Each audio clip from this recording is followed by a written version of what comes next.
I'm gonna turn this on. We live? We're live.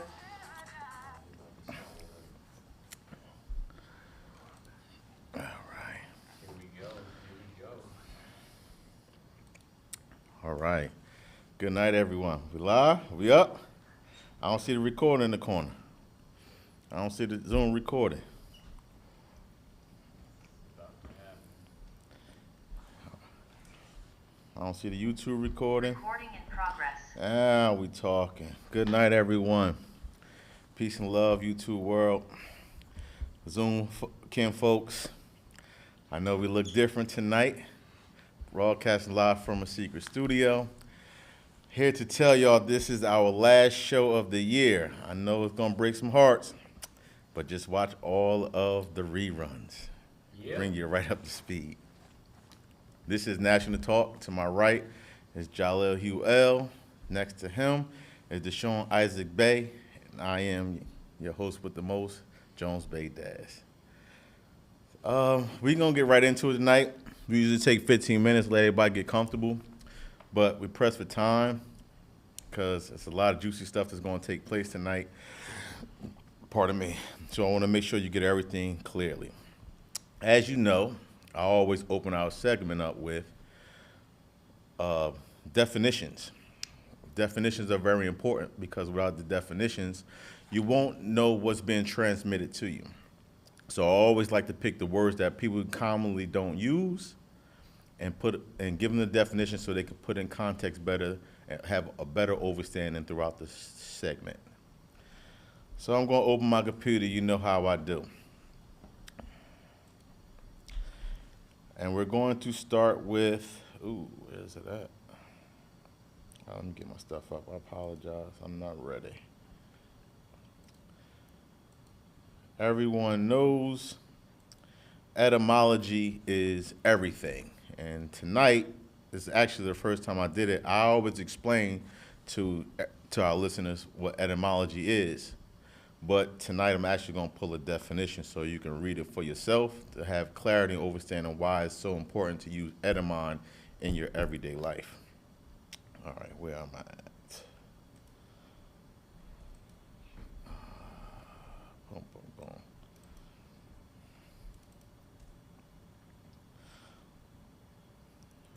All right. Etymology. It's a noun. Late 14th century. Etymologia, fact of origin and development of a word. Let's pay close attention before I go to the rest. Facts of the origin and development of the word. So that means Deshaun, that picture is cracking me up. somebody pause that, please. It's very important for you to know this because, for instance, I've lately been watching spelling bees, and when they when they ask you for definition in the word of clarity, they use etymology. They don't use Webster. They don't use Oxford. They don't use any of those things. They use etymology. They want the root word. So here we go. Fact of all origin of word development from Old French etymology, etymologi. Are you talking? Because you're on mute. Am I on mute?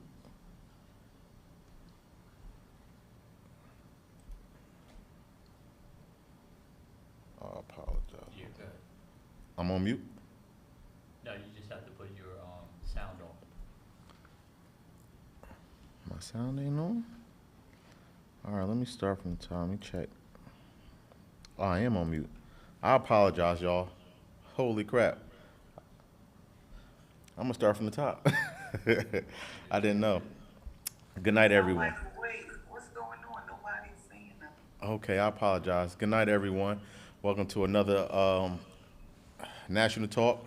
To my right is Jaleel-Hu. Next to him is Deshaun Isaac Bay. And I'm your host with the most, Jones Bay Desmond. Tonight is our final show for the year. We're going to remove ourselves out of the public and talking about law and focus more on commerce. It's gotten very big for us, and we have to spend more time and focus on the business side of things. We've been giving y'all law for almost 3 years now, 2 years in the private, this 1 year is in the public, but it's time to move on. So tonight, as you know, I always open my segment up with definitions, the root of all words. Reason why? Simply because you won't have an understanding of what we're talking about if you do not understand the word's definition. We don't do assumptions here, we do the facts.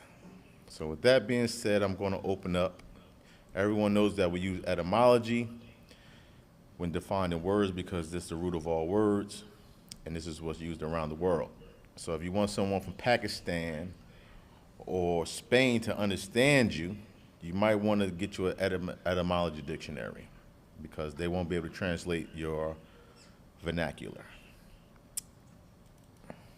So my first word for tonight is etymology. And this is my first time actually showing the word and defined it on camera. I always explain what the word means, but here it is for yourself. Turn that down. No, it's this volume just up.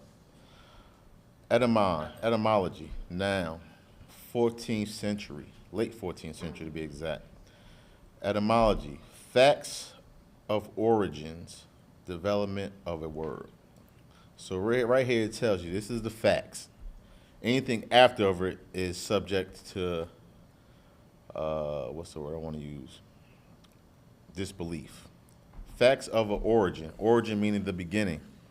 This is why etymon is important. Etymon gives you the beginning of everything. Facts of the origin and development of a word. From Old French, etymology, etymologie, 14th century modern French, etymology. From Latin, etymology. From Greek, etymology. It's all the same in all countries. Analysis of a word to find its true origin. And they tell you again, word to find true origin.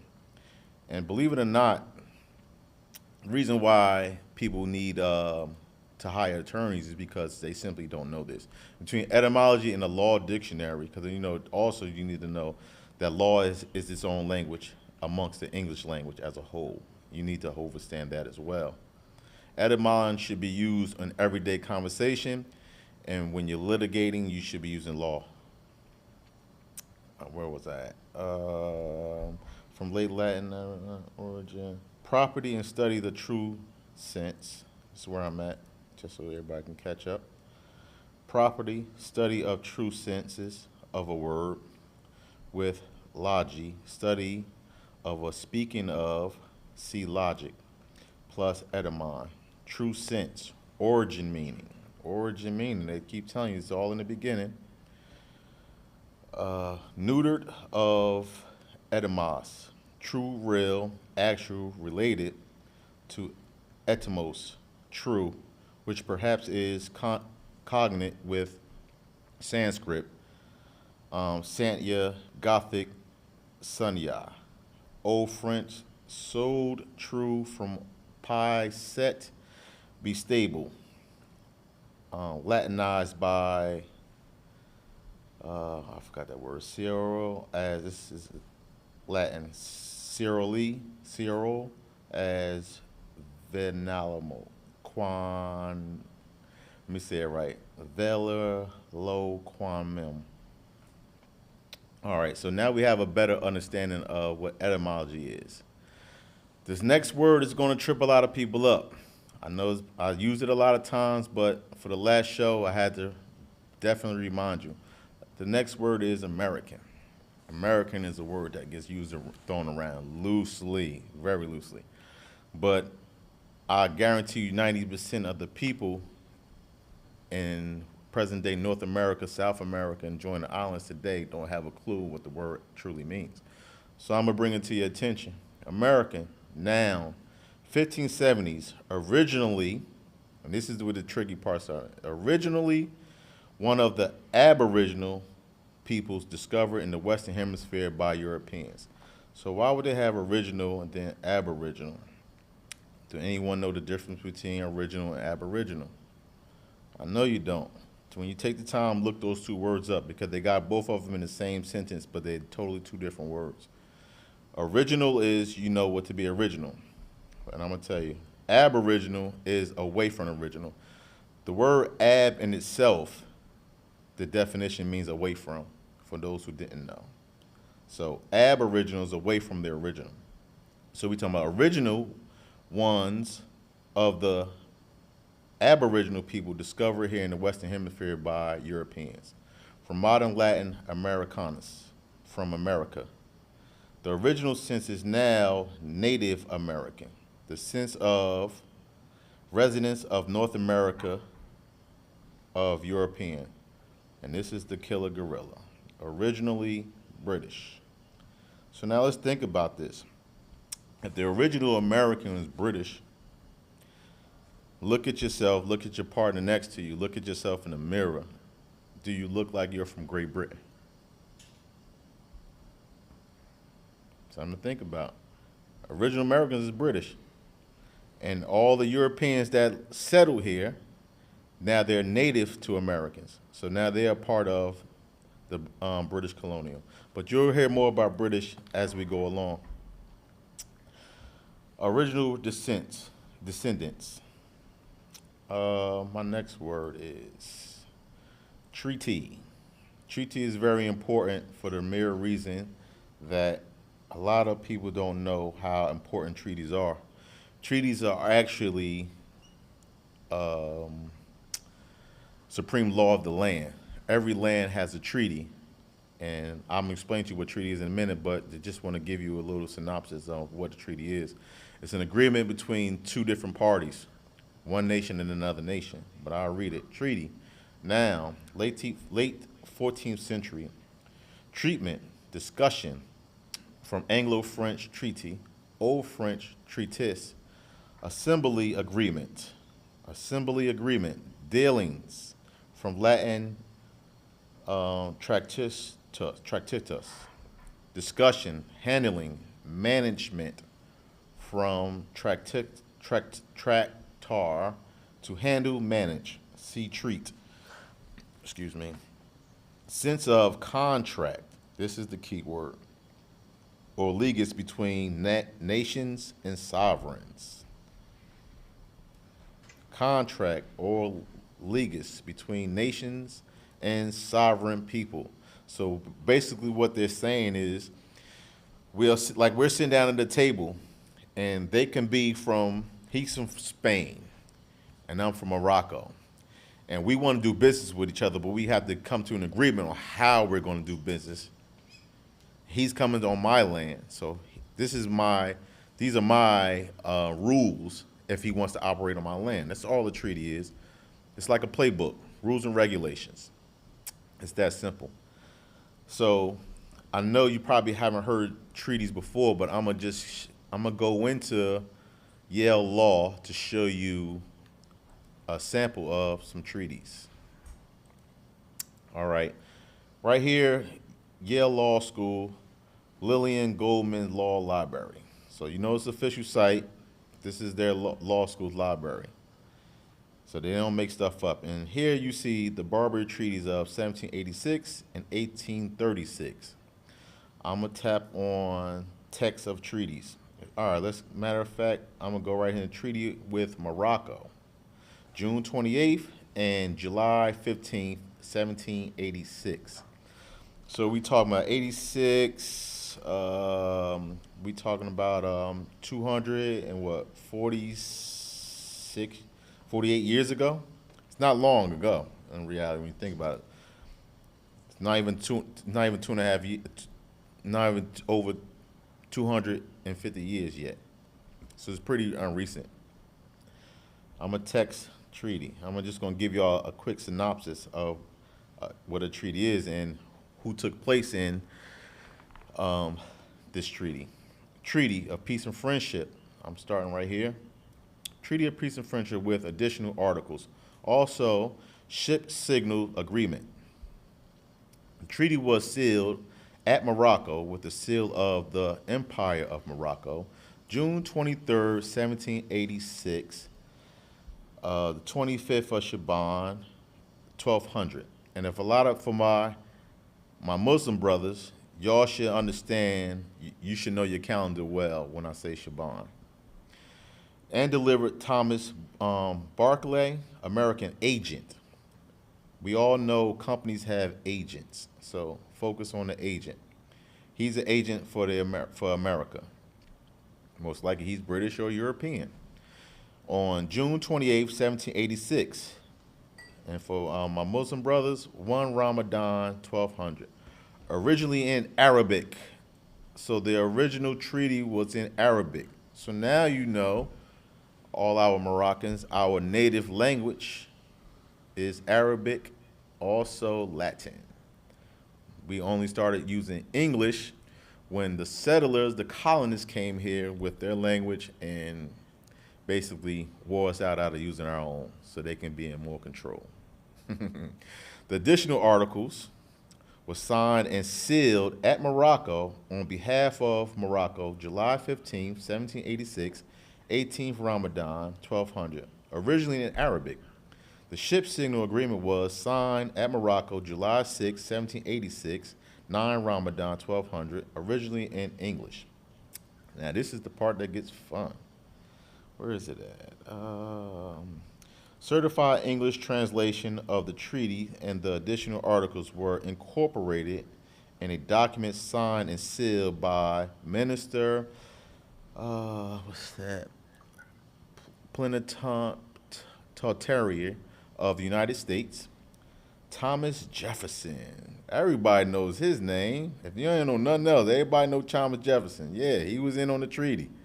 He signed off on it. Thomas Jefferson at Paris, January 1st, 1787. And John Adams. Everyone knows John Adams as well. That name's thrown around a lot. At London, January 25th, 1787. So these guys signed on to this treaty in order to do business in Morocco. And where's Morocco? Well, present day they call it America or the United States. But we all know United States is a company. It's not the land. So always remember that. That treaty was signed right here. And those agents took it to those places to get it signed, to put their John Hancock on it. All right, so now we have a good understanding of what treaties are, what they sound like. When you get the time, look up Treaty of Peace and Friendship with Morocco and United States. It's a beautiful read. You'd be surprised.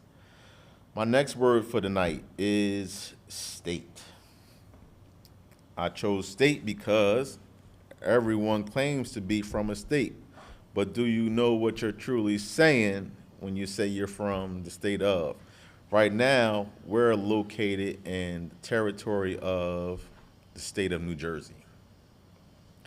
Now, I'm going to read the word state now first to give you clarity.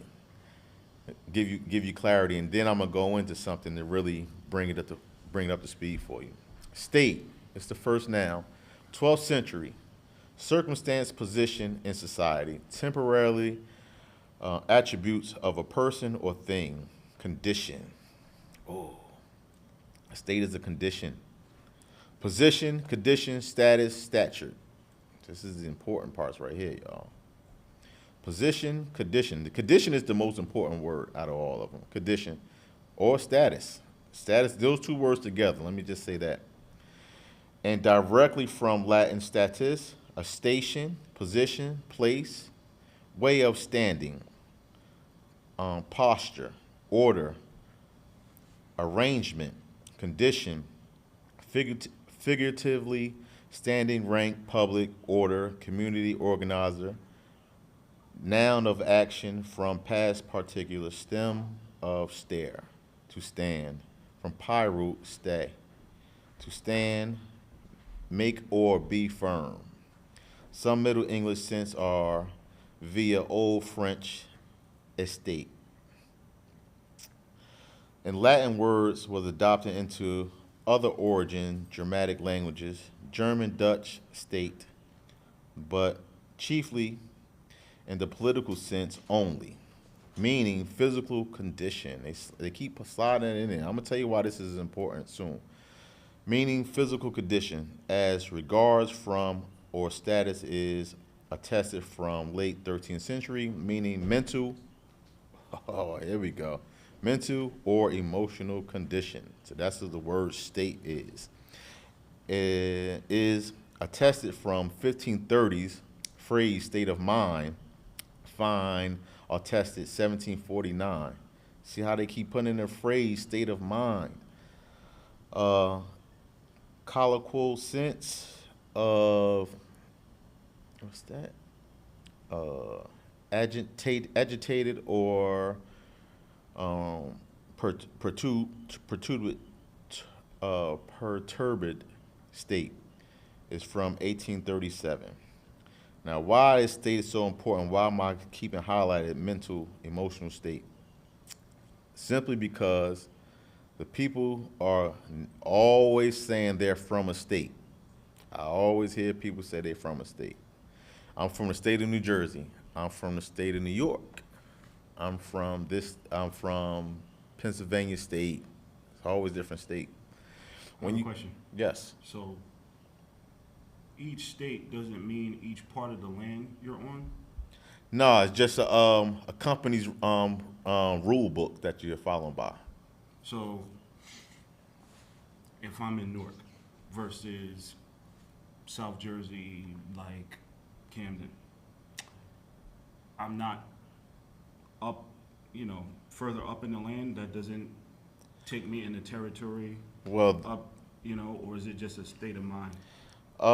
the state is the whole area where they conquered, but when you're talking about smaller parts, you're talking about counties now. So Essex County is where Newark resides at. Mercer County, I believe, is where Camden is. I'm not sure. I believe that's the county. Camden. Camden County? Yeah. Okay, so it's Camden County. So every county has its rules and regulations because it's a providence. So they created their own. Every state is a company. So New Jersey, the state of New Jersey, that's what it says on everything. Everybody's called the state of New Jersey. They're saying what mental state you're in, because right here the word state is mental and emotional condition. So they want to know you're in the state of mind of New Jersey, and I'm gonna go into a little deeper. Okay. A little deeper. Let me just move this out my screen first. I can't move this thing for shit. All right, here we go. Good. All right. All right. For instance, we're in the territory of New Jersey, but it's called the state of New Jersey. So if this is the state of New Jersey, where is the old Jersey? Because this is the new one. Okay. All right. So I'm gonna take us on a little history ride. God. All right, here we go. This is Jersey on the Wikipedia. Oh my God, what just happened? I'm sorry, everyone. Okay, Jersey. Did anyone know that Jersey is an island? Nope. Jersey has a flag. It has a coat of arms. It's located off the coast of England. But I'm going to read into it a little bit just to give you understanding. This article is about the island in the English Channel. For the nearby island, see, all right, pops up. Journal says the English Channel. Okay. For other use, see Jersey. Let me stop putting my cursive on stuff. Jersey, officially the Bailiwick of Jersey, French Bali, de Jersey. So they talking French now. Which part I want to focus on the most? All right, Jersey was a part of the Duchy of Normandy. Dukes became kings of England from 1066 after Normandy was lost by the kings of England in the 13th century, and the decal title surrendered. The French Jersey remained loyal to the English crown. and through it never became part of the Kingdom of England. I'm not going to get into detail, but take the time to read this for yourself. So now you know Jersey started off the English coast, and it's a whole country. They have their own rules, regulations, laws, and everything. So that king took the time to put men on his boat and roll all the way over here, or however they got here, to Morocco, present day America. And anybody from New Jersey knows where Carteret is. That's this man, that's the king's name. I'm not even going to get into it and let you find yourself, but this is where Carteret got his name from. So he started there and slowly branched himself out till he got enough space where he called his own and said, all right, I'm starting my company, and they called it New Jersey. Just that simple. That's all it is. Mm-hmm. So now I'm going to go back to state. So when you say you're from the state of New Jersey, you're basically saying I'm physically on Moroccan soil, but I'm mentally offshore of England when you're in the state, because state means mental or condition. See how it works? In every state, trust me, there's a king. It was named after a king. You just didn't know it because you never took the time to look it up. So now we got to overstand in the state. I have another one for. So that's like people's souls are somewhere else. Absolutely. The body just. Yeah, around. yeah, because they've been brainwashed. You got to look at it like this. We was all born in captivity. How many people, you guys, what's your nationality? How many people you know can answer it right off the bat if they're not from here? It's only the people that's in, we call present day North America, South America, and join the islands, the only ones that call themselves American. You ask, well, all right, well, what's your nationality? And they can't tell you. All other countries, brother from Ghana, England, Brit, they all know their nation, their nationality, except for the people here. And that's simply all because they've been brainwashed. There's another note. Have you ever looked at the word of? Absolutely. Of, by definition, means away from, Right. along with the word ab. So when it says state of New Jersey, it's actually telling you you're away from the actual Jersey. Absolutely. Right. They said state meaning mental, away from New Jersey. And just for the people to say, huh, what you mean? I'm going to pull up the word of so you can understand yourself. Of is preposition, Old English, of, unstressed, excuse me, of. Here we go. It's right here. It's right here, folks. Away from. The word of is a preposition word. It means away from. So whenever time you see the word of, just know it means away from whatever the word is following it. So when you're from the state of New Jersey, you're saying your mental is away from New Jersey because it's in England and you're over here in Morocco. See how that plays out? This reminds me of, I don't know if you ever played the game Mortal Kombat, Yes. and the last guy, how he takes people's souls. What was his name? Yeah, I can't get his name out neither. But every Shao fighter. Kahn?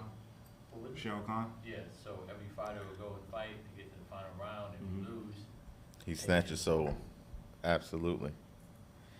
All right, I want to find a word that the word of is used in so to give y'all more clarity. I'm going to look up the word black. Just curious. Black is an adjective. Now, I know this definition well, but I'm not going to go through it all. I'm just going to go to the part that matters the most. All right, I'm going to highlight this one paragraph right here. The usual Old English word of black was swart. Swart. You ever seen a movie Spaceballs? Let the swarts be with you. That's what they were talking about. According to Old English Dictionary, in me, it is often doubtful whether black means black, dark, or pale, colorless, wan, or livid. This is the part I want to show y'all. Use of dark-skinned people in Old English. Now, we just learned what the word of means. I just showed y'all. So that means used away from dark-skinned people. This is the word black. It says it clearly in the definition. Used away from dark-skinned people. So everyone that's out there calling themselves black, first is an adjective. You can't describe yourself with an adjective, proper grammar. Second, black and white is literally just it's a status within the company. It has nothing to do with complexion. And even if you try to use it, it says clearly in this paragraph right here, used away from dark-skinned people in the Old English. So let's get the folks something to think about. But I'm not gonna get off track because I can define all day. We did state, we did the word Jersey. Next word, federal. I know y'all hear the federal government. You hear federal a lot, but no one knows what the word federal truly means. So I'm here to bring it to your attention. Federal, adjective, 1640s, as a theological term in reference to covenant between God and man. From French fédéral, and an adjective formed from Latin foedus, genitus, forbus, conveyant, legus, treaty, alliance. So what they're saying is a covenant between more than one man creates a federal jurisdiction. Alliances to trust, confide, persuade. Secular meaning pertaining to a covenant or treaty. And you see the word treaty is back in there with the word federal. Why? Because somebody's mic is on. Cut them off. The word treaty is there simply because the treaty is the agreement. And for us to come together lead to political sense are formed by agreements among independent states. So a federal is only independent states coming together to operate on one accord. It's just that simple. People get scared when they hear, oh, the federal government is coming. No, it's just another state officer coming to put the rules down, really. Remind you of the rules. And the rules, the law is the treaty. That's why the word treaty is in there with the word federal. Because everyone knows treaties are a supreme law of the land, not statute and code. Statutes and codes only exist for property of the United States. And if you don't know international law, ignorance of the law is no excuse. That's your fault. You got time to watch television, you let them ball games, you might want to turn that thing off for a while and come hang out with the adults, because only children watch and play ball games. Why you think baseball, to open the game up, the president comes out, or somebody special that everyone loves to come out to throw the first ball? It's equivalent to when they try to get the children outside playing around, and they say, all right, let's play kickball. And the dad comes outside and start playing with the children. He kick the ball first and get everybody going. Then once the game start going, he go off back in the house. Same difference. Ain't no different. The president is your daddy, because you pledge your allegiance before he threw that ball. You pledge your allegiance. So now you know who your daddy is. Okay, where was that? Got me going. Agreement amongst independent states. For use, the word in federal union. Union means to come together based on treaties. They keep throwing that treaty in it. Union based on treaties. Come on, what else do you need to see? When we take y'all back to the Barbary treaties, here we go. Barbary treaties with Morocco. You're Moroccan. This is Morocco. But y'all keep calling America. You're calling yourselves British and you're not. Stop it, please. It's annoying now. At this point in time in life, it's too much information out here for you to be stupid. It's just like that. All right, federal. I'm going to what I had here. All right, this right here, the U.S. Code House. This is a government website. and you know they don't play with their websites. This is fresh. I'm going to pull up definitions for the United States. 28 U.S.C. 3002 definitions. Text contain those laws in effect on October 11th. What's today? October 12th. It's October. So yesterday these was good, and midnight it'll be good. It'll still be good again. Today's the 12th. So yesterday is good. Today they're gonna be good. This is up to date. I'm gonna scroll down to 15.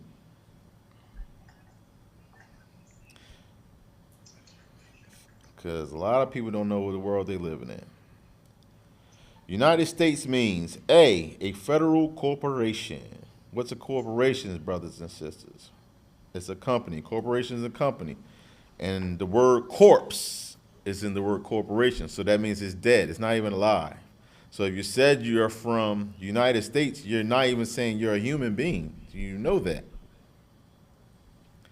B, an agency, department, commission, board, or other entities of the United States, or C, an instrumentally of the United States. So this is all company conversation. They're letting you know that they're a company. They're not lying to you, saying they're a nation, and this is their land. They know it ain't. They're just telling you they're a company that operates as a country. It's just that simple. Man, these boys are good. I wish my folks would have thought to create a company that operates as a nation. That's fly, man, when you really think about it. Really clever. Yeah. That's real smooth, man.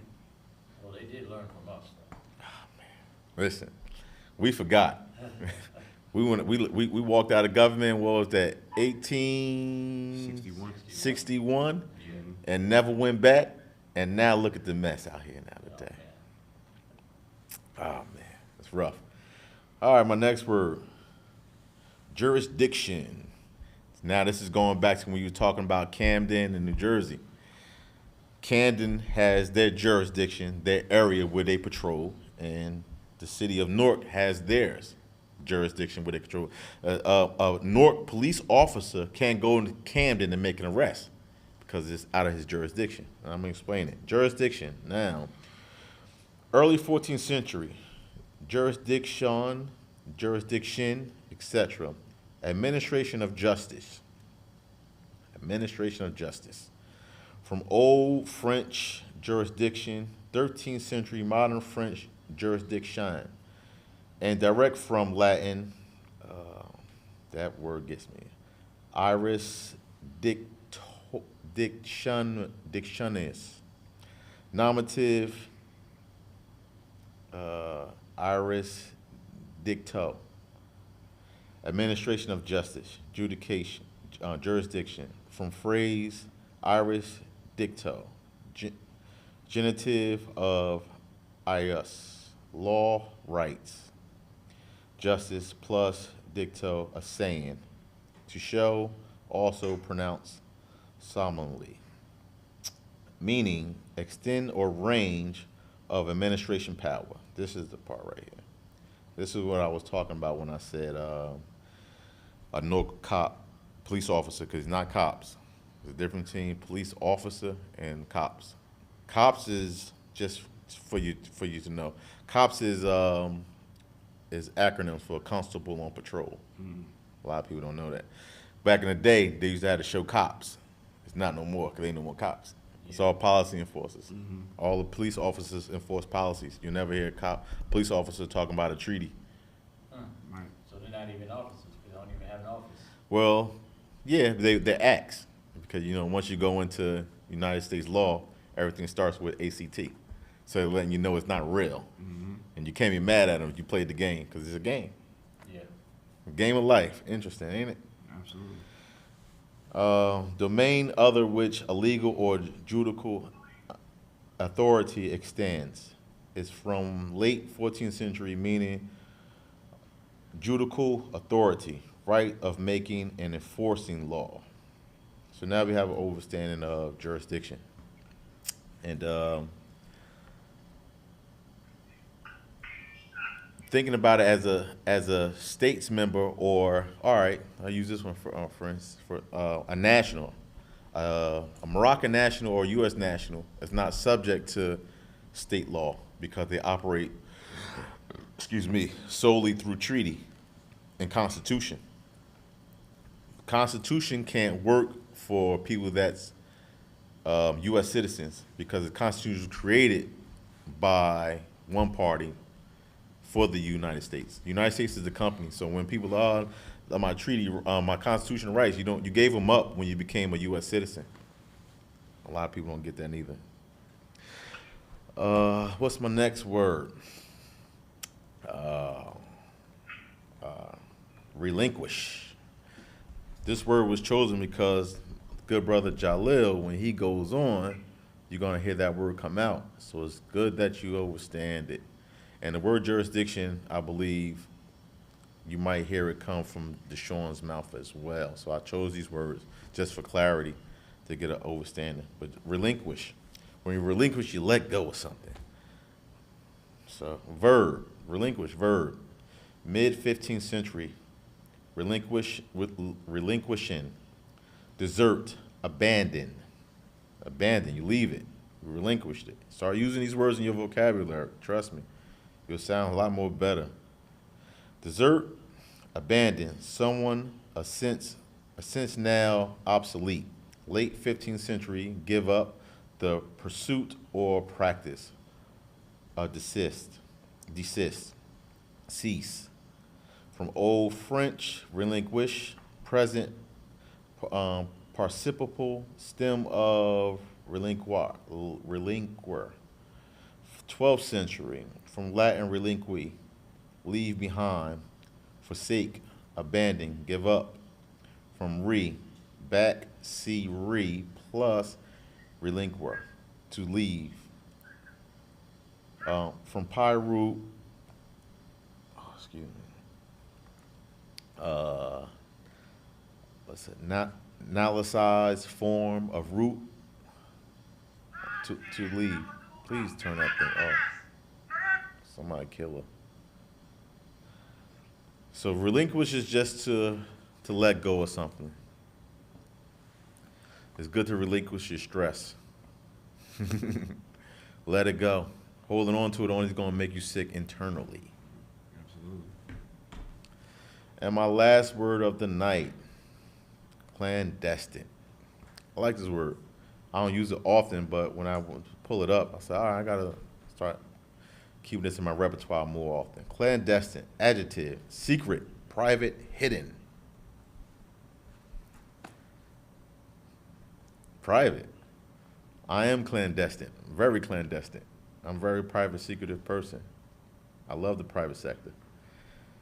1560s, from Latin, clandestines, secret, hidden, from clams, secret, from adverbial derivative of base, of celerus, to hide, to cover, conceal, save. Perhaps on modern of intestinal, internal, related, clandestinely, as a noun, form there is awakened clandestincy. I like that word. Think that's a word that you probably be using again too. Oh, yeah. All right. So, just to recap, etymology, the root of all words. Get your etymology dictionary. Me, personally, I would recommend Oxford University's etymology. That's the one that everyone around the world uses. It's in the top 3. Anytime I talk to somebody about etymology, they talk about Oxford. So I actually have one. American. Are you truly an American? You got to ask yourself these questions. What are you saying when you cast these spells upon yourself? Because you're using spelling words. Spell words. A spell, by definition, means a hypnosis state. When I cast a spell upon you, right now, you're locked into my view. You can't turn your head. You can't answer your phone because you're under my spell right now. And all I did was use words to hypnotize you. So are you American? All right. Are you American? Americans are originally British. Is your granddaddy British? Is your grandmama British? Gotta ask yourself these questions. Treaty. Treaty is very important because there's a treaty that's being used on this land. We have the oldest treaty in world history, right here in Morocco.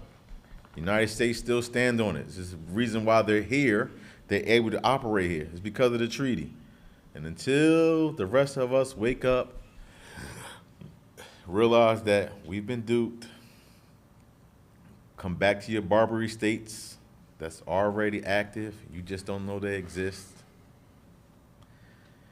Grow up. Stop being a child. It's time to stand in the affairs of man. Your foremothers and forefathers set this thing up, and you abandoned it. You relinquished. You let it go. And now look at you. You're dealing with it all now. You get slaughtered in the streets, and the first thing you say, the first spell you cast is, oh, the police officer killed a black kid. We just looked up the word black. Should I pull up the word kid?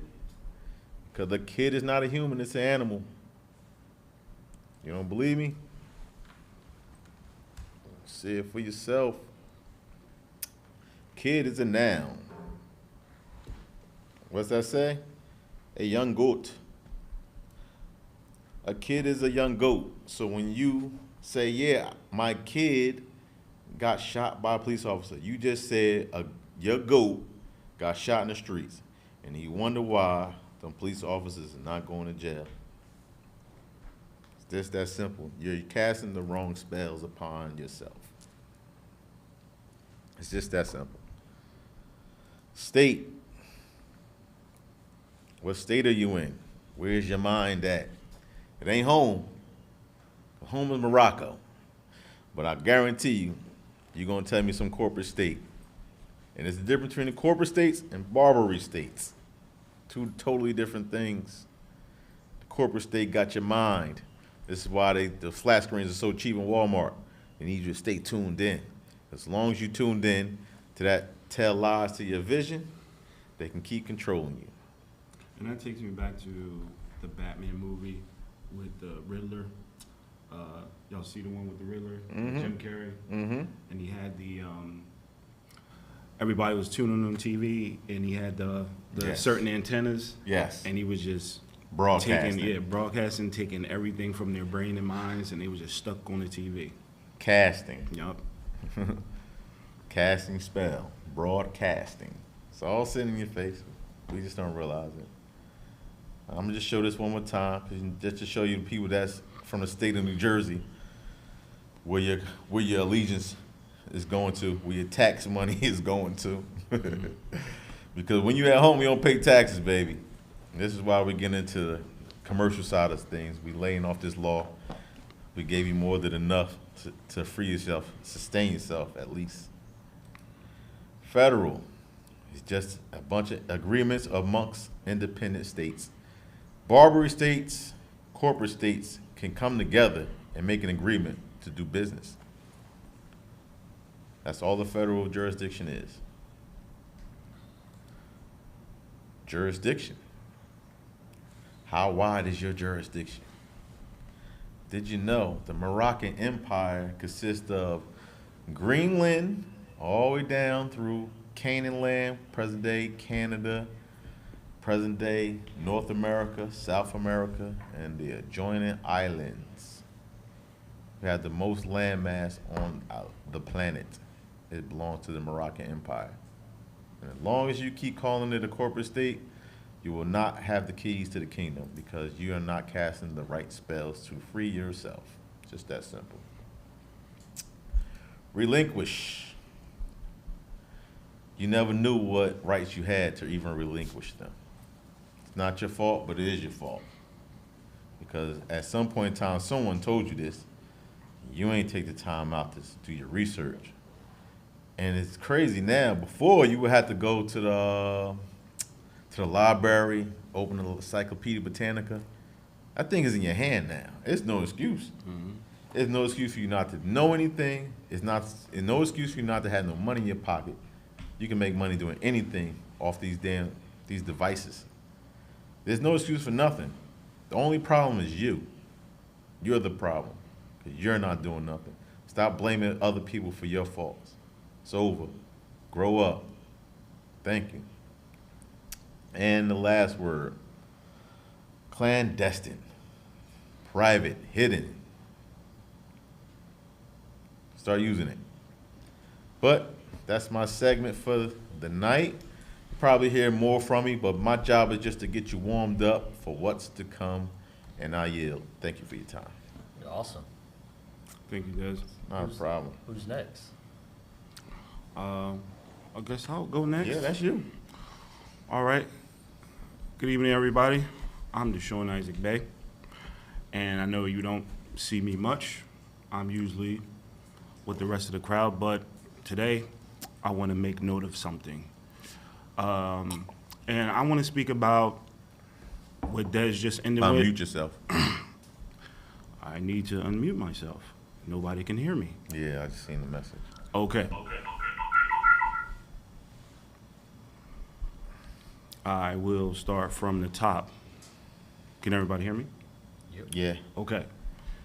I'm Deshaun Isaac Bay, and today I want to speak on something that Des just left with, but clandestine on another sense of being hidden and secretive. I will say, speak now or forever hold your peace. Would you speak up of what's going on once you find out what's really going on? Or will you continue to be clandestine? There's two sides of every coin. There's the private side, and then there's the people who don't want to say anything and just let things stay as it be. So I want to start with a quote from the late Prophet Noble Jew Ali. It's an alleged quote, and he said one thing. I like that ad. Yeah, yeah. So he said one thing. I'm going to go to it, and he said, allegedly, You gotta share your screen. I need to share my screen. 1 second, let me share the screen first so you can follow with me. Tell him what he said. Okay. Go ahead now.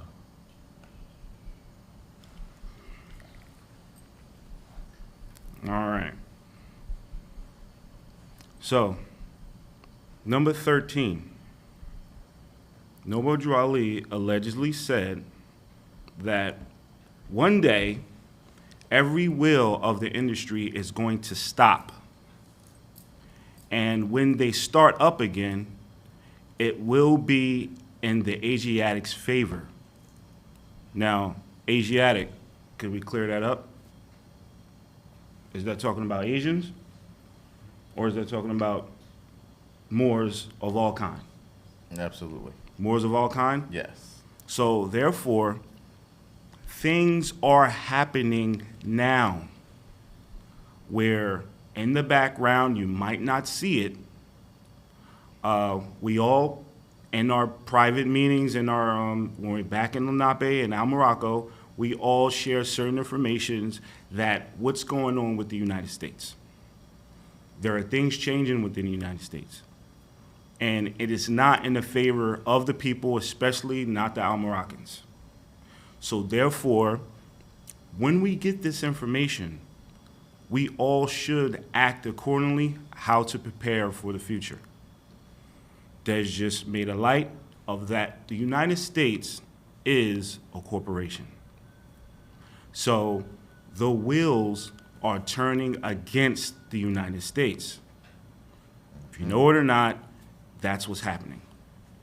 So it's certain information that you might not pay attention to, you should start paying attention to, especially when it comes to finances, when it's talking about money and resources. Pay attention to inflations. And this is where I say clandestine comes in, because you can see it and we can make mention of it and share some information to keep you abreast of how to prepare for the future.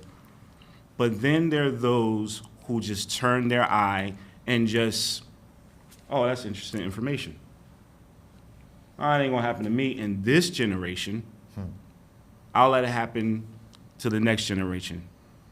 But those of us who have children try to keep a strong future. How do you say it? Posterity. Yep.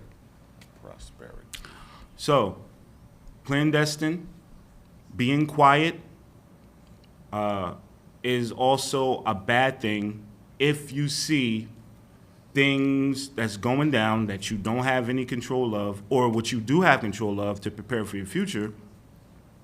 You can do something about it, or you can continue to engulf yourself with what you think is still going to continue years to come, which is not.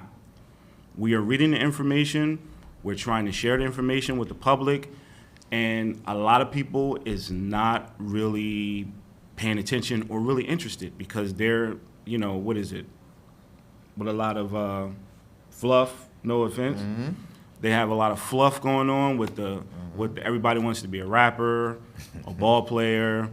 They, you know, entrepreneurs, everybody just chasing all this other stuff and not really paying attention to what's really happening. So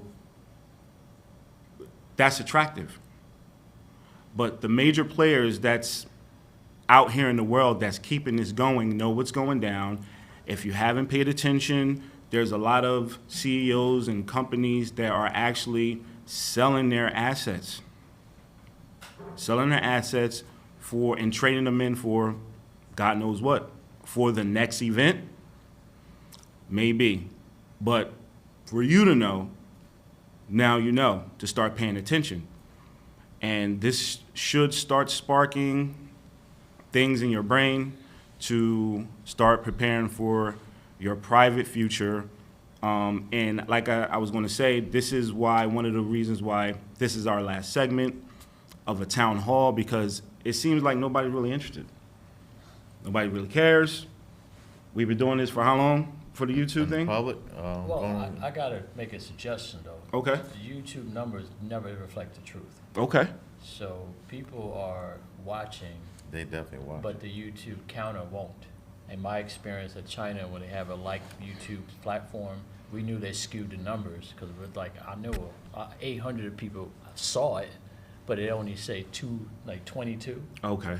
So YouTube does the same, give the impression that people are not listening, All right. but they're watching, they just don't know what to do. They don't know how to get out of the element and let us know that they're watching. I got it. So, conversion. 800 people, let's say 800 people are watching. The conversion rate of people requesting more information and want to, especially Asiatic, want to come back to their homeland. Is that ratio greater or I think lesser? it takes time, because Des just have to describe a lot of words that people just heard tonight. Then they got to go manifest on it, sleep on it, and wait for somebody else to say it for it to hit a light bulb. So by the time we're gone doing something else, they'll be like, oh my God, I remember that video, like how we do with Hakeem Bey in the 90s. That's what they're going to be doing.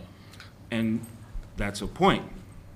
And it brings me back to the point, we don't want to be that those type of people to wait until it's the last minute to try to do things, because when it start going down, you know, you really start needing to lace up your Nikes. So that's my first point. Clandestine, you be private, but don't be secret to the truth that's in front of you. You want to take heed to it, utilize it and prepare for your, your kindred, your future, so you can be secured of what's going to happen, who knows what. So my next situation is, it's kind of same in the same line of turning your back on the truth. So if you didn't know, from kind of like the beginning of, I say, the fall of the Moroccan Empire, we can talk about the early popes. Pope VI, when you talk about the Integratura Divina, or the Dum Diverses, or even earlier when you talk about 1300s, with how they formed to start this conquest. Janissary Corps, the Mamluks, the Janissary Corps. I can go into Janissary Corps if my screen is still being shared. It's all you. Okay, so Janissary Corps. I'm going to read from the top. Janissary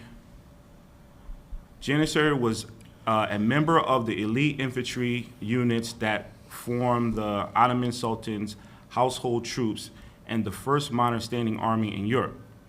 The corps was most likely established under Sultan Orhan in between 1324 and 1362, during the viziership of Al-Din, if I said that right. Now, the Janissaries began as an elite corps, the words you picked up on, corps made up through the Devserm, I think that's how you spell it, system of child levy, by which Albanians, Armenians, Bulgarians, Croats, Greeks, and Serbs were taken, levied, subjected to circumcision and conversion to Islam, and incorporated into the Ottoman army. They became famed for internal cohesion, cemented by strict discipline and order. Let me repeat that. They became famed for internal cohesion, cemented by strict discipline and order through Islamic conversion. Key point. Unlike typical slaves, they were paid regular salaries, forbidden to marry before the age of 40 or engage in trade. Their complete loyalty to the Sultan was expected. By the 17th century, due to a dramatic increase in the size of the Ottoman standing army, the corps' initially strict recruitment policies was relaxed. Civilians bought their way into the order to benefit from the improved socioeconomic, did I say that right? Socioeconomic, okay, socioeconomic status and conferred upon them. Consequently, the corps gradually lost its military character, undergoing a process that has been described as civilianization. Now, the Janissary Corps in the beginning were taking Slavic or slave children from their homes and put into Islamic armies and militaries. You know, what they experienced, as it said, what they experienced was great structure and social status as they grew up in the military. So they have undergo a certain type of training, not just military, but a good social status, where people in their own community started to want to be a part of this system because it started eruditing them. And from here is where we start to get these cliques and certain bonds through certain European nations to start taking over the Moorish Empire. And some of these, like I mentioned, Inca Divina, where you will see,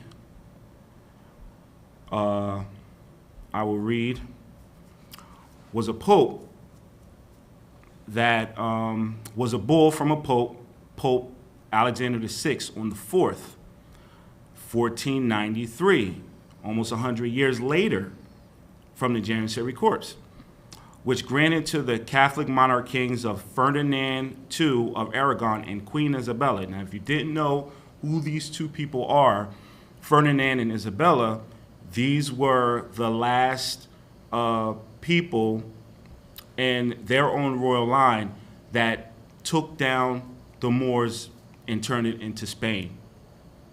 That's who these people were. So he granted to both of those parties all lands to the west and south of a pole-to-pole line 100 leagues west and south of any of the islands of the Azores or the Cape Verde Islands, which is off the coast of Africa and towards more western, extreme west is what? Morocco, present-day America. Okay. This was his strategy to start taking down the Moors, taking their land, and giving it back to their own trust. So if we move it along, we have Christopher Columbus, which is everybody's favorite, right? Wasn't it just Christopher Columbus Day? They Xing that out. That's dying down. Listen, at the end of the day, they was off of work, so that still count. Okay. This leads to the best man who discovered America. Now, discovered, which I just thought of just now, but I knew, discovered literally means informant. Discover, yes, he discovered America, but he was an informant. He was charged to look over into the Americas, the new land, to scout, to see what's here, and report back. And he did that. If y'all pay attention to his voyage, he kept going back and forth. That sounds like a snitch to me, or an informant, to be more formal. So he was charged to go and check it out, report back with the information, and then they'll take over the rest. So from the beginning, they want to take over the lands, all the popes, and bring it up to this present day, where we made a treaty with them, right? We made a treaty. They came in seemingly good faith. We created the contract of, United States of America with them. Let them stay here, create companies and businesses away from, and we helped them out away from their, how do you say that? Homeland. Yeah. Their homeland. But they was under certain kind of rule, and we helped them separate. Yeah, well, the original 13 colonies was first, though they was trying to escape from Great Britain. Right. They was on the run. Yeah, they was on the run, and we helped them out. Yeah. We let them stay here. Gave them shelter. Yeah, we gave them shelter. We had certain treaties. We had the Lenapes. We was the first one to break treaties with them before they got into the States and everything. But that's seemingly friendly. Their goal was to take over, and they took over. Not for long, because we're back, and we're on the rise, and as you can see, time is running out on both parties. Time is running out for them, and time is running out for you. So don't be a clandestine and sit back and watch the countless information that is being poured in front of your face pass you by and think it's just that's just, news. Or quote unquote white people talk, or the government that don't have no love for our people. No. The government is you, but you're asleep under the black status that he just went over. Get out of the black status.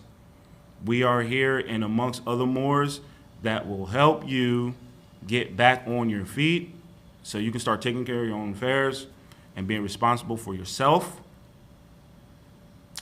And that's all I have Time to say. Get back into having common sense. Common sense isn't Islam. common anymore. That's why they got so many signs outside for y'all fools. You don't have to think for yourself. Right. You still listen to the signs, you got personal problems. I'm sorry. You can read. You just got to learn how to read right. Retrain your mind Man. to read right. Desmond just started you off on how to read, how to go back into the origins of the word, and re-look at what you're saying and doing. It all starts with the word, right? The Bible, a lot of people subscribe to. In the beginning was the word, and that word was God. So you got to start with the word. And not the capital G, but it's an acronym, God. They don't realize it's on their dollar. It stands for Government Ordnance Department. Yeah, that's erudition time. Okay. That's from the private side. They might have to get a class for that. Man. But in the beginning was the word, and start reading properly, and from that, you will find out that the Wizard of Oz is a fraud. I am. That's a good Got the depiction screen. right there, too. Islam. Because the Wizard of Oz, people don't understand. In the beginning, when the house went up into the air, and it was twirling, what they were showing you was they was separating the man and the woman. They moved the house off the land, because mother land, dad creates the home, and they removed the home off the land.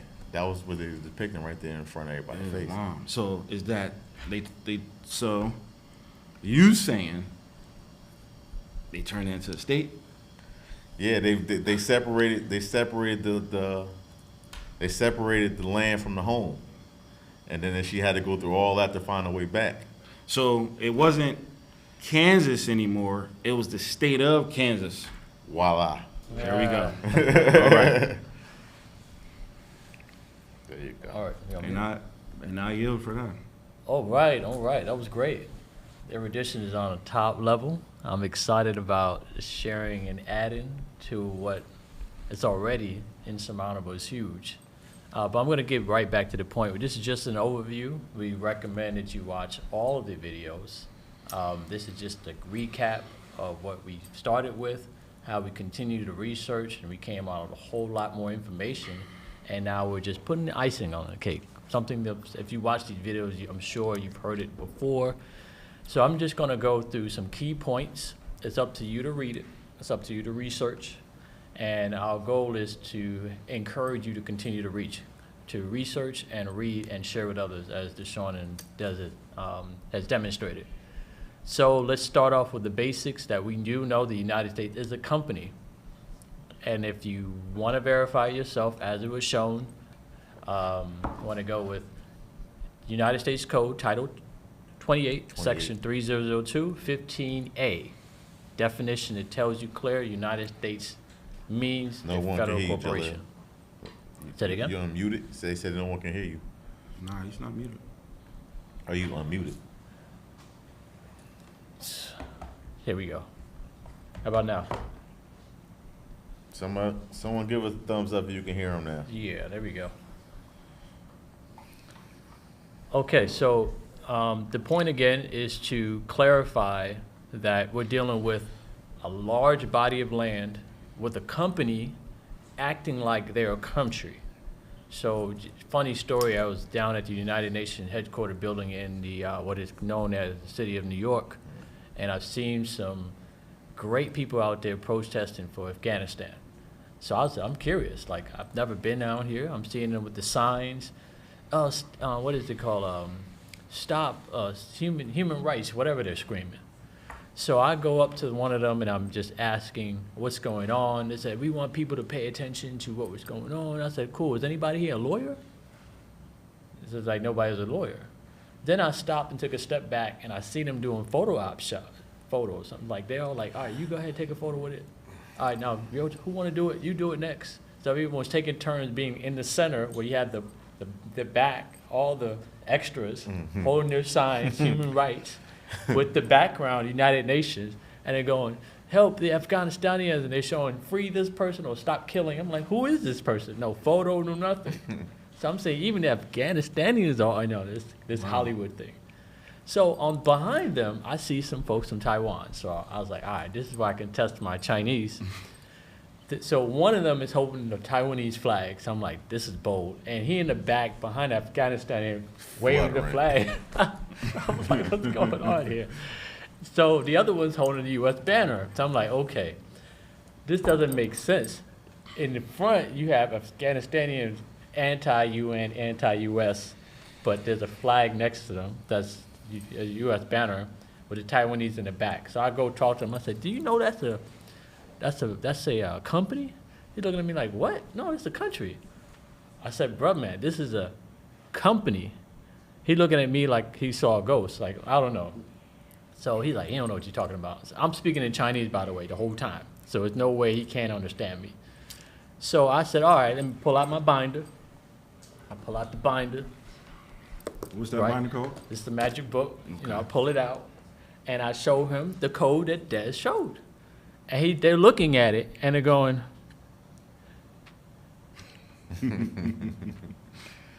nothing to say. So old guy comes in like, what's going on? What's going on? I said, do you know this is a company? He's like, nah, no, I don't want to hear that. This is a country now. I was like, all right, you can see for yourself. Read it. So he takes off his glasses, goes in real tight, and he's reading it.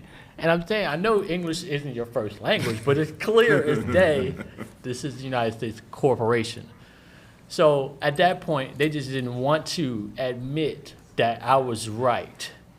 They were focused on democracy. They just wanted their dream to not be burst in the bubble because they're running from the People's Republic of China. So imagine you leaving another corporation to find out this is a company, and you're like, damn, I've been played. They didn't want to say that because I knew in their face, it was turning red, that they felt like an ass. So what you're saying is they chose clandestine. Yes. So what you're saying, Just hold the space bar. again, I would say, what you're saying is they chose to be clandestine. Absolutely. Okay. So now, when you're out there, you have to understand that there are people who are not Moroccans will continue to play the game because they don't want their fantasy being popped. So it's really up to the Moroccans because if you don't claim it, they will. Which leads me to my point, like, is this really Morocco? So I always go back with evidence. I always go back with facts. And I want to make it clear. There's a book called The Land of the Moors. I strongly recommend you, instead of buying sneakers or buying alcohol, you get a book. It's called The Land of the Moors. And on the first page, because most people don't make it to the end of the 500-page book, they gave you a start. And it says Land of the Moors and describing the actual land features of the country. So you have maps that are misdirecting. You have a few that are going to lie to tell the story, but every now and then there's one who dropped the truth. And this one was found in 2021 when we was just picking up books. So at the bottom, it just, obviously I've highlighted, but it talks about the description of Morocco, and it says here, Morocco is the poorer of the incorrect application of this epoch to the New World, which means Morocco is the poorest way to apply the term of this land to the New World. We all know Christopher Columbus discovered the New World. Well, that's the new name. So it's like you were growing up, somebody gave you a birth certificate name, but then all of a sudden they started calling you a nickname, and you know them by the nickname. You didn't even acknowledge the birth certificate name. That's what Christopher Columbus did. So if you're looking at Morocco for its soil, you know this is Morocco, but a lot of people will disagree with you because they want to be what? Clandestine. There it is. So just know that people will deceive you for their personal financial gain. So as we go into this, how does it relate to us? Now that we know this is Morocco, there are other information. I got to give credit to Diami out in the People's Republic of China, the company. He brought out a particular book we was researching together, and this reference, I want to highlight it here on my screen. This is called the Acts of Resolves passed by the General Court of Massachusetts. So you can go and research this, Library of Congress, go order it, and you'll find it for yourself. So I'm just going to read the first header and then get down to the body, which is most important. An act this is written in 1787, the same year that the treaty was made between Morocco and the United States of America. Chapter 54, an act for suppressing and punishing of rogues, vagabonds, common beggars, and other idle, disorderly, and lewd persons. So, they had to create an act to control these people. So you go down to the bottom. I'm going to scroll down, and I'm going to highlight the side note. It's always good to read the side so you understand what the summary of is before you get decked down in the details. No African or Negro who is not a citizen of one of the United States shall be suffered to tarry within this Commonwealth. And that's the Commonwealth of Massachusetts. They highlighted African and Negro. They're not a citizen. They can't be hanging around. All right, now it goes to read more in the specific. Be it further enacted by the authority aforesaid that no person being an African or Negro, comma, now this is where they take an excerpt and they describe a separate group of people, other than a subject of the Emperor of Morocco, or a citizen of one of the United States. So they put two different categories of people: the emperor, subject of the Emperor of Morocco, or a citizen of the United States. But they're focusing on Africans and Negroes. So clearly a Moroccan is not an African or a Negro. So it says there, if you're a U.S. citizen, you can be evidenced by a certificate from the Secretary of State, that company, of which ye shall be a citizen. So if you're a U.S. citizen, you got to have a certificate that says maybe you're from New Jersey, you're from New York, or you can be a subject of the Emperor of Morocco. And it says here, I'm going to back it up now, no person being an African or Negro for a longer time than 2 months, and upon complaint made to any justice of the peace of this Commonwealth, that such person shall be within the same of more than 2 months, that the said justice shall order the said person to depart out of this Commonwealth.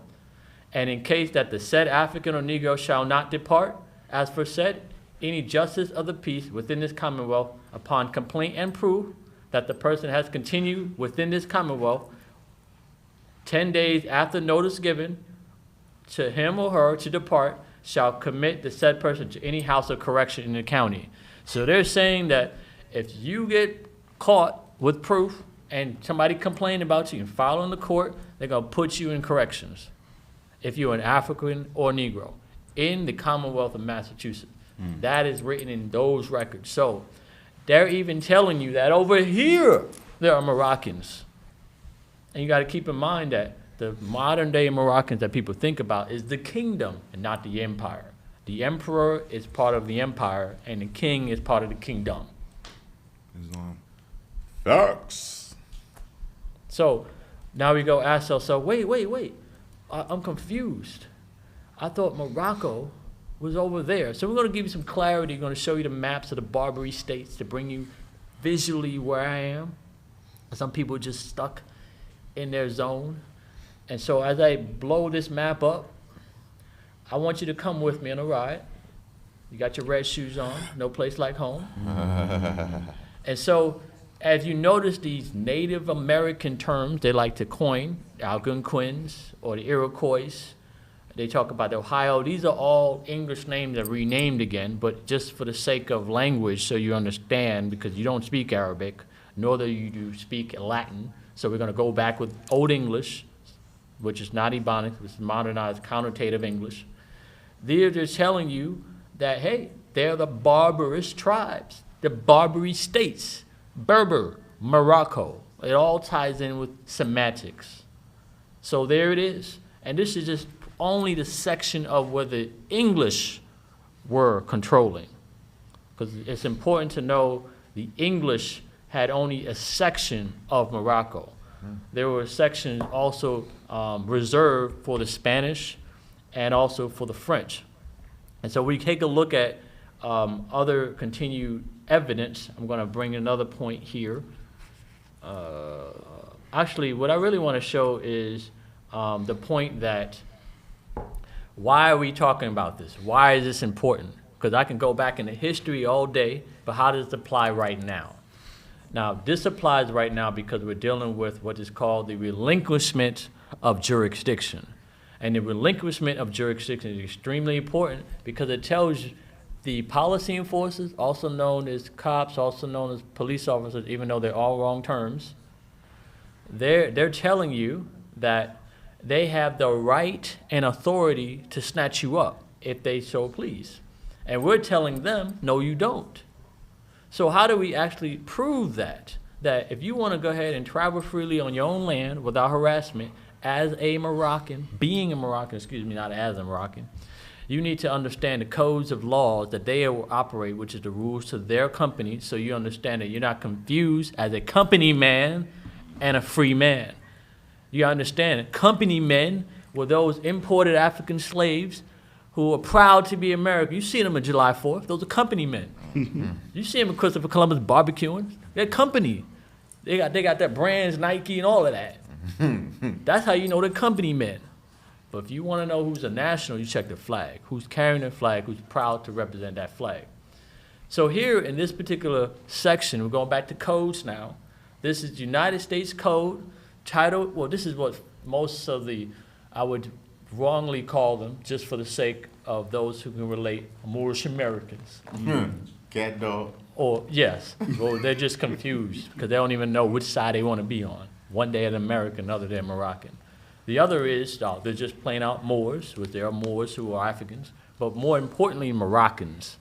So this is the AA 222141, which we hear so much. And what that really means is Title 22, Chapter 2, Section 141-143.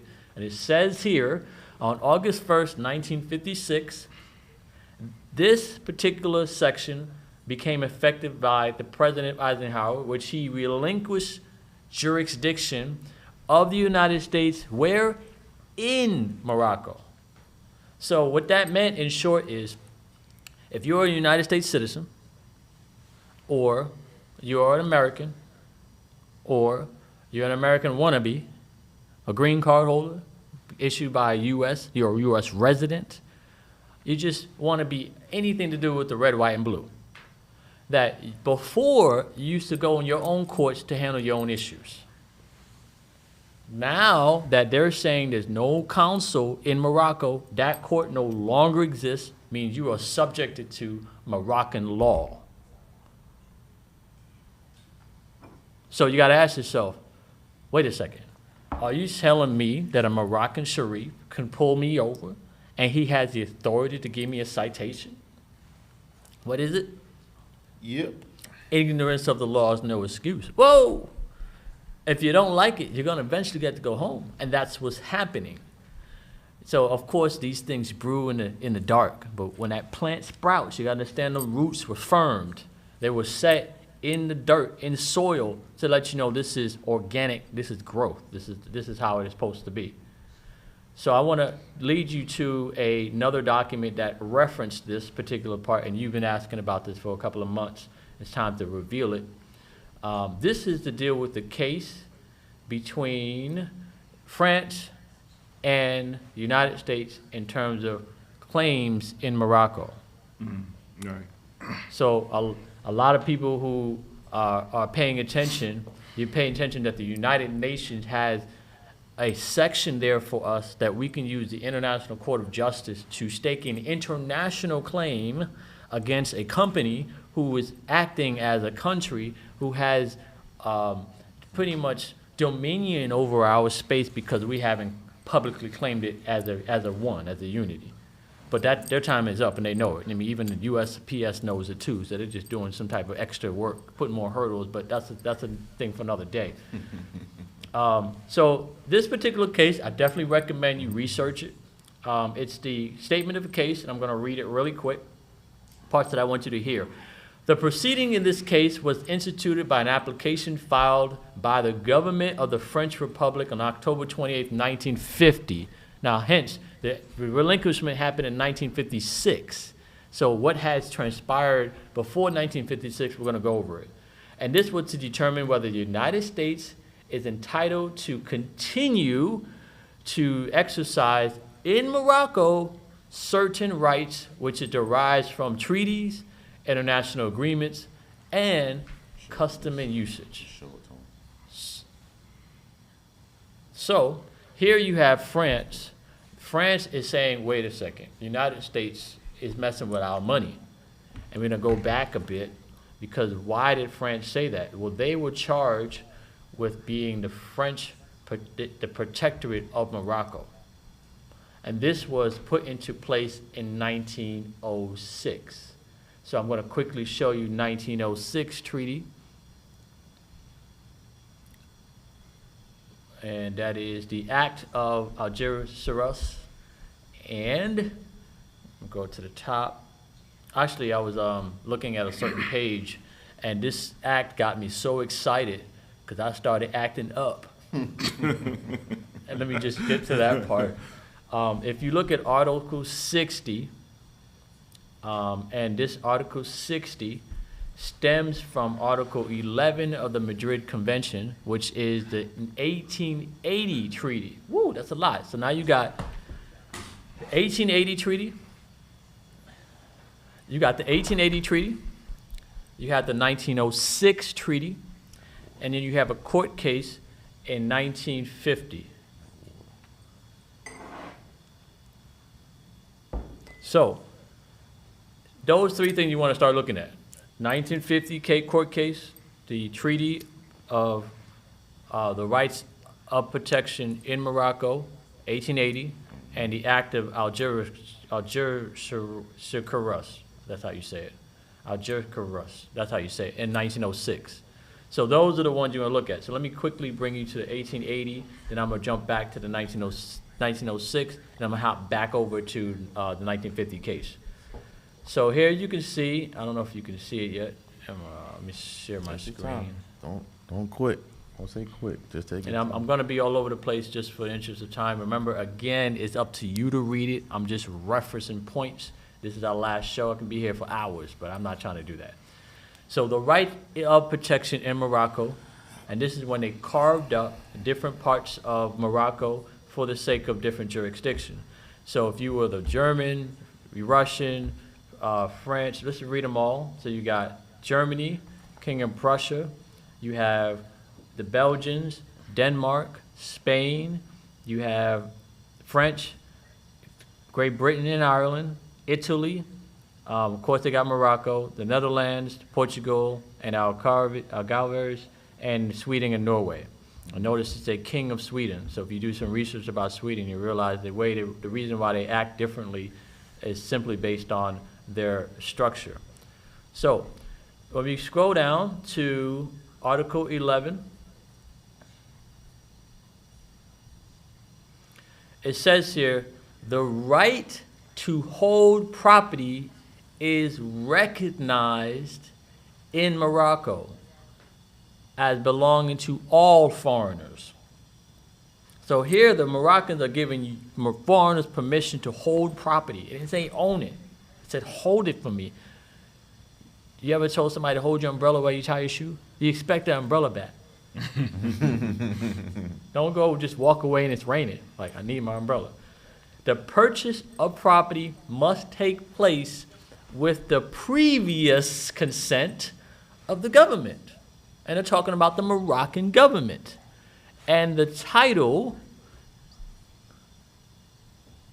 of such property shall be subject to the forms prescribed by the law of the country. So all these people who have property, show me your what is it called? The consent of the Moroccan government that you can actually have a deed there. If you do not have one, there's an international claim that will be taken from you when a Moroccan wakes up and decides to claim their land. So I best recommend that you make friends with a Moroccan quickly. And if you don't believe what he's saying, for all our homeowners that's on the line, go dig up your deed to your home and find, if you take the time to look at it, on a lot of them pages, it has you listed as a tenant on something that you'll claim that you own. I know, 'cause I did it too when I was buying property. They have you just initial going down when you never took the time to read it. Your lawyer's supposed to do all that. But just know that you're not the owner of that home. It has you listed as a tenant inside that deed. Just a FYI. Take the time to look. Everyone got one. They don't change them up. And also, mainly a deed is just some type of receipt of a transaction that happened. That's it, right? It doesn't give any type of claim of ownership. Nah, no title. Yeah, it just shows you like, hey, this person has what? You know, is renting this land. Yeah, That's nah, it. the home, not even the land. They only have title to the home, Oh, not even not even the land. That's why they pay tax. Got it. Absolutely. Absolutely. So even when we go back a step so we can see visually how the carving up happened, as you can see on the East Coast, we're talking about the United States, AKA Great Britain. On the West Coast, we're talking about the colonization from Spain, which is called New Spain, which is why you see those Spanish names in California, Nevada, Utah, and those areas. And then in the center is the French, where they were back and forth of ownership, where initially it was controlled by the Spanish, no, I'm sorry, by the French. Then it was given, or I would say given to the Spanish because French was broke and they had to pay their war debts. Then France got it back for about a year or two, and then they sold it to the U.S., which is the Louisiana Purchase. And notice the Louisiana, the name came from King Louis XIV. So if you do your research, you'll see that they've carved up Morocco. The way they've carved it up was from longitude, which is top to bottom, rather than, and then they redistricted the map latitude, which is from east to west. So it seems like the top part is Canada, the center is the United States, and the bottom is Mexico. When they just flipped the maps, it's confusion when it was really cut out the other way. I like the fact that even on this map it shows Russians, America. If you go back to it, a lot of people don't know that literally, if you was in, Russia's Alaska, Yeah. but people don't know that Alaska, you could literally take a 10-minute ride on a boat from Alaska to Russia. People have no clue. Yeah, They think it's like on the other side of the world somewhere, It's right there. absolutely. and that all has become because they Absolutely. think about the globe theory and not a flat Earth theory. Absolutely.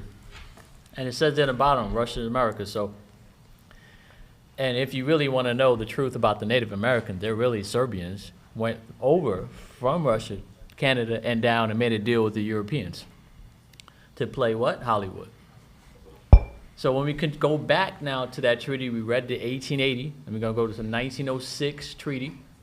And the 1906 treaty says in Article 60, in accordance with the right granted by Article 11 of the Madrid Convention, which we just read, foreigners shall, it say foreigners, you are a foreigner if you're not Morocco.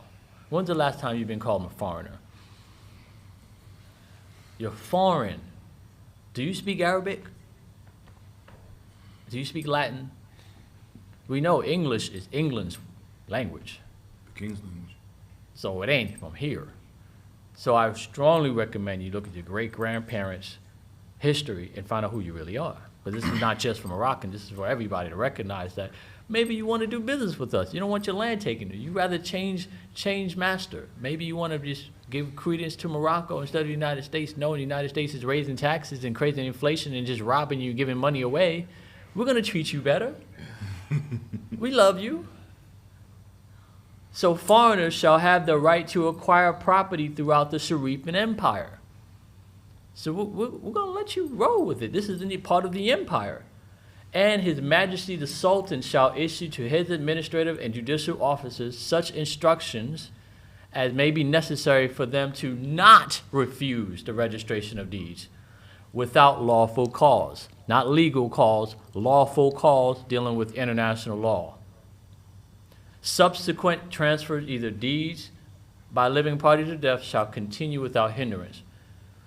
Just change where you're giving your taxes. That's all we're saying. I mean, the ones who are illuminated and erudited and not ignorant and not sleeping will treat you well if you treat us well. Pay tributes to Morocco. We're here. When I was at the Corporation of China, they made sure they reminded me where I was. This is China. I said, okay, all right, all right. You don't like it, go home. They would literally say it in English. They made sure they learned that part in English. It's like, tell these mofos how to get up out of our land. And they were pretty proud of it. They were prideful. They were creating nationalism, which is nothing wrong with nationalism if you're a national. If you're not a national, you're going to hear them say, oh, no national, because they know they don't have a real claim. Mm-hmm. So to wrap that part up, because like I said, in the interest of time, I'm going to jump to the next point. What we're doing here is we're looking for information to prove the case. So here we go. Again, the Treaty of Peace and Friendship, and I'm going to show you quickly as we wound down. 1836, get an authenticated copy from the Library of Congress so you know that this holds true. And this particular treaty that's in existence is still active, and I'm going to show you in a few minutes. Now, the most important part that we were talking about, the jurisdiction in Article 20, that was talked about, that when I read it tonight, and it just gave me another light bulb, that Article 20 and Article 21 is no longer active. And it says, if any citizens of the United States or persons under their protection shall have any dispute with each other, the council shall decide between the parties. Well, relinquishment of council jurisdiction already happened in 1956. They have no place to litigate their own issue, not there. So where do you litigate? It has to be in a Moroccan court. So if you've been given the opportunity to hear your case, you have a lawful clause in Morocco. But if you go to the United States, just know you're a company man. You're going to deal with policies, not law. That's why they always talk about policies. Policy. Same thing for Article 21. And just to verify that these treaties and obligations are still in existence, we're going to go to the last point, because I'm not going to dive in too much. I think we would save that for those who want to learn about the actual case that I'm going to go over. It's going to go over with residents. If you want to be a resident inside of Lenape-Hawken, the state, go to treatyrights.org/contact-us and learn more about what we have to offer. This is the United States public on YouTube. If you look at the terms and conditions on YouTube, this is the United States jurisdiction. This is not Morocco. Our information will be scrutinized and it'll be oversought to make sure that we don't pop their bubble. But if you want to know the truth, go to a private venue, treatyrights.org with an S/contact-us. So I want to, during this last part, I think I'm sharing it now. This is what they call the treaties in force. So I'm going to go to the top. Maybe in interest of time, I'll show that here. So this is on the State Department's website, which you can look for yourself.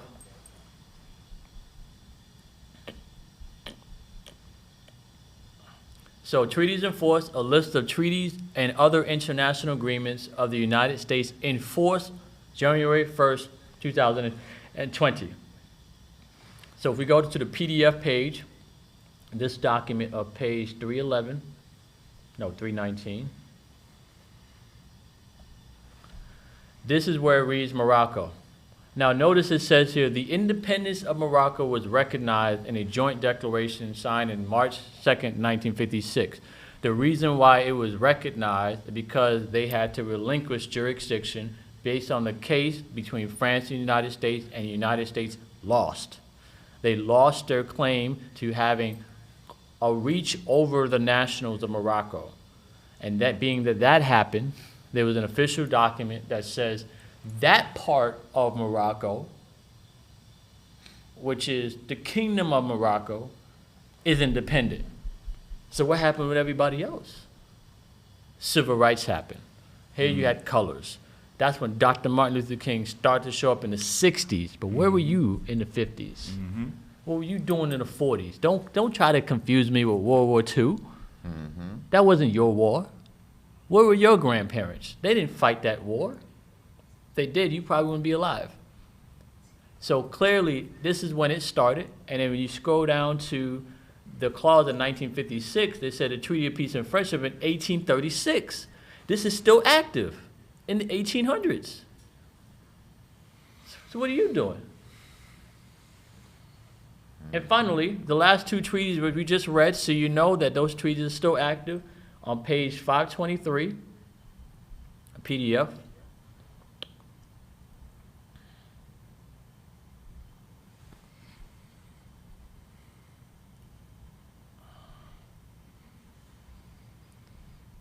(523) have multilateral treaties in force, and if we scroll to the right, diplomatic and consular relations, Convention of 40, establishment of the right of protection in Morocco. Here you see it, Morocco, and all those parties we already named. So that is in force. Who's using it though? Hello. And the final one, which we had talked about, which is 564, another active treaty. And you got to stay current. If you don't stay current, then you're going to get played putting out expired documents in front of people's faces. This one is trade and investment. So if you look, General Act of the International Conference at Algeciras with the additional protocol signed in Algeciras, Spain, 1906. Another one. And it says that extraterritorial jurisdiction Morocco relinquished. So that is active. The 1906 is still current. The 1880 is still current. The 1856 is still current. The 1836 is still current. And the 1861 is still current. Want to know what those other numbers are? Contact us on treaty rights. So I'm going to yield from that. I thought it was a lot of information, but we already know that the United States is the company. This is our last show to tell you in the public. You're just going to start seeing it now. Just so you know, when you see it, we did a lot of work beforehand. Or actually, it's going to start next week. Yeah. I'm looking forward to those plays. Yeah, buddy. All right, so any last comments you want to leave for the message for the team? Oh, about the We Buy Moroccan. You want to check them, let them know? Oh, yeah, definitely. Bring them to speak. We Buy Moroccan. Unmute yourself. Yes, We Buy Moroccan. It's a marketplace for all Moroccans. Pull it up on you. Okay, let me pull it up for you guys. But it's a marketplace for all Moroccans, starting with us in Lenape Hulkin. We have high quality products to, share with you all. I'm about to pull it up so you can see, what we have in store.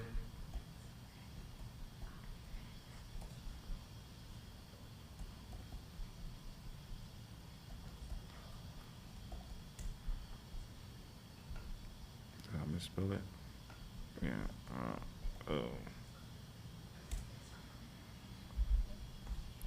There we go. And We My Moroccan, we have our mission. And if you want to subscribe to any of the newsletters or the next events we got, or dealing with our catalog of any of our Moroccans that is having services, you can subscribe, send your email, set it up. We're starting out with a few products, but over time we will have more to give you services within our home Morocco to start building within for the whole nation. And just know, people, every nation has their own. The Jews do it, the Indians do it, everyone spends their dollar within their circle. It'll take about at least 5-6 months before it come up out of their nation. and we're the only ones that don't do it. Soon as we get $1, we run to somebody else outside our own people just to spend it, and we need to get out of that practice. So absolutely, if you definitely recommend those who are in business to definitely go visit our site. We are obviously looking to support other Moroccans, not only through law, but also through commerce. So there already have been clear to me that other nationalities are interested in doing business with the Moroccans. So here we are, and now you can find us. Definitely go to WeBuyMoroccan.com for all commercial interest and activities. Absolutely. I like that one too. Egyptian eyes. Oh yeah, we got some major stuff with our Moroccans displaying what they have for service. Just stop on by and check it out. Pretty smooth, man. I think you did a great job Oh, designing yeah. this. For me, yes, this is the website. I build the website. I build websites, logos, flyers, anything. Come on to Morocco, see what I have done for my people and also for you soon. Last word, don't be a clandestine. Be one if you want to protect yourself, but don't be one to see the destruction go down and you don't have nothing to gain. I yield from that. It does. What you got to offer? I just want to say, y'all been trying to be black for the past 50 years. Try something different, because it ain't working for you. Oh, absolutely. And yeah, I just had an oops blooper. I was supposed to bring a jacket and I didn't bring it. But nevertheless, you definitely would stay tuned for those who want to check out a clothing line at Jaleel-Hu.com, and you'll be able to experience not a greater appearance and feel for you being Moroccan. So we are putting out the clothes for the next century, so be sure you stay tuned. Absolutely. All right, well, I think that wraps us up. Thank you for listening. Thank you for listening. Thank you for tuning in. Thanks to our fans who've been supporting us since day one. Thank you for the Moroccans and the residents who've been continue to self-study and grow. And we really appreciate you. We're definitely going to see you in Morocco, not at the United States company. And make sure that you you just live your best, be your best, stay healthy, and more importantly, share the love. Absolutely. Peace and love. Law's gone. We off the law subject. Now we into business. Commerce is where it is. I know there's a lot of Moors, especially with Temple Moors, that don't know how to do business outside of the U.S., but inside of their own state or country. This is where you need to be, because we're flourishing very well, and all different ethnics is doing business with us. That's why we ain't got time to be feeding y'all law anymore. It's time to get into the business more. I yield. Good night. Enjoyed y'all. If we come back, it'll be more about business. It's enough of law. Anything you need to know, you need some help with, reach out to us, treatyrights.org. One of our secretaries will be glad to get to you within 48 hours. It's not a problem. But it's time to get your money up. Come on home. Good night.